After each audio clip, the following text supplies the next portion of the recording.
Иногда, чтобы спасти кого-то другого, ты сначала спасает себя.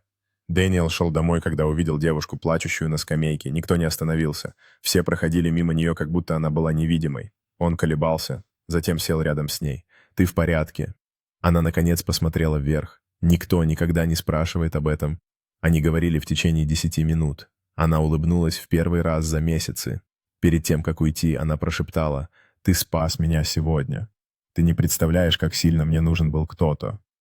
Дэниел шел домой той ночью, осознав одну вещь. Доброта не требует суперспособностей. Просто нужна смелость остановиться и заботиться. На следующий день Дэниел вспомнил о том разговоре. Он понял, что простой акт доброты может изменить чью-то жизнь. Улыбка девушки все еще была у него в голове, придавая ему сил. Он решил, что будет искать возможности помочь другим, даже когда это может показаться незначительным.